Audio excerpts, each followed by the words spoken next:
یہ بات ہے اس وقت کی جب آسمان سے پہلی بار ایک مکمل سورہ نازل ہونے والی تھی۔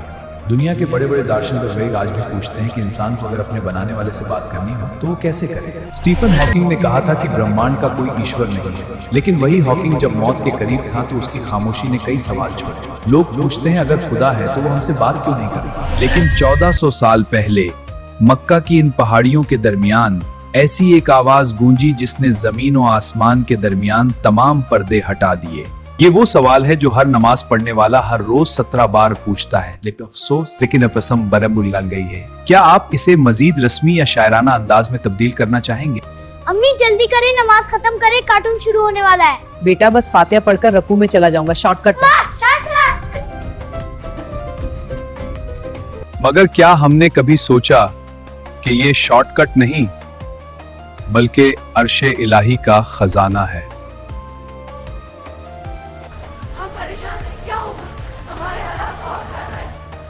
اللہ کا نزول قریب ہے۔ علماء بتاتے ہیں کہ سورۃ الفاتحہ اس وقت نازل ہوئی جب مکے کے لوگ گہرے شبہات تھے۔ مشرکین کے 360 خدا تھے، ہر کام کے لیے الگ مورتی، کوئی بارش کا دیوتا تھا تو کوئی رزق کا۔ اسی دوران حضرت جبریل علیہ السلام ایک ایسی خوشخبری لے کر آئے جو پہلے کسی نبی کو نہ ملی تھی۔ صحیح مسلم حدیث نمبر 806 میں آتا ہے کہ آسمان کا ایک دروازہ کھلا جو پہلے کبھی نہ کھلا تھا، اور ایک فرشتہ اترا جس نے کہا 2 ایسے نور روشنی کی خوشخبری لے لو جو صرف آپ کو دیے گئے۔ بسم اللہ الرحمن الرحیم، الحمد للہ رب العالمین، الرحمن الرحیم، مالک یوم۔ اس سورہ کے نازل ہونے کی وجہ یہ تھی کہ انسان کو بتایا جائے کہ مانگنا کس سے ہے اور کیسے مانگنا ہے۔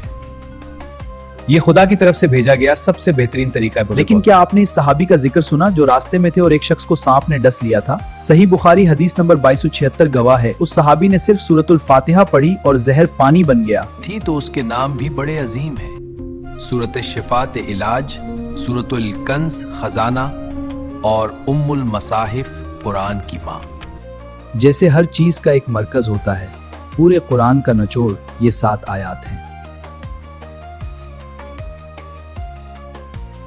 قاضی ابو بکر ابن العربی فرماتے ہیں کہ فاتحہ وہ دروازہ ہے جس کے بغیر بندہ اپنے رب کے دربار میں داخل ہی نہیں ہو سکتا۔ اگر یہ نہیں تو نماز نہیں، صرف وہ ایک کثرت گوت ورزش ہے۔ چلیے اب اس کسوٹی ٹچ ٹون کو سمجھتے ہیں۔ حدیث قدسی صحیح مسلم 395 میں اللہ فرماتا ہے، میں نے نماز کو اپنے اور اپنے بندے کے درمیان 2 حصوں میں بانٹ دیا ہے۔ الحمدللہ رب العالمین، سب تعریف اللہ کے لیے جو تمام جہانوں کا پالنے والا ہے۔ اللہ جواب دیتا ہے، میرے بندے نے میری تعریف کی۔ الرحمن الرحیم،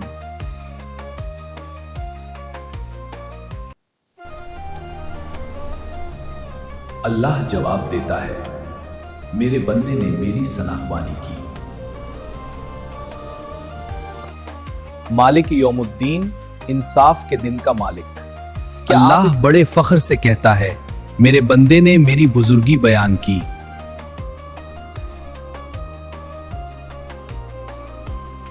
تصور کیجئے آپ نماز میں کھڑے ہیں اور ہر آیت پر مالک الملک آپ کو جواب دے رہا ہے۔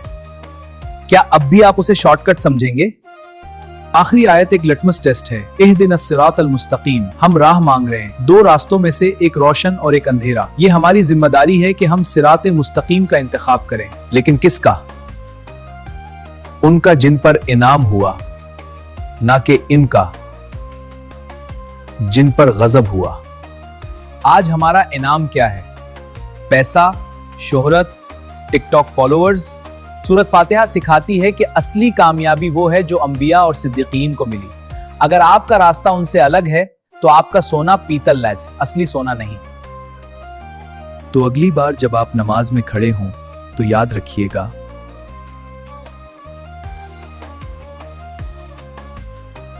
آپ صرف الفاظ نہیں پڑھ رہے، آپ اپنے رب کے ہر سوال کا جواب دے رہے ہیں۔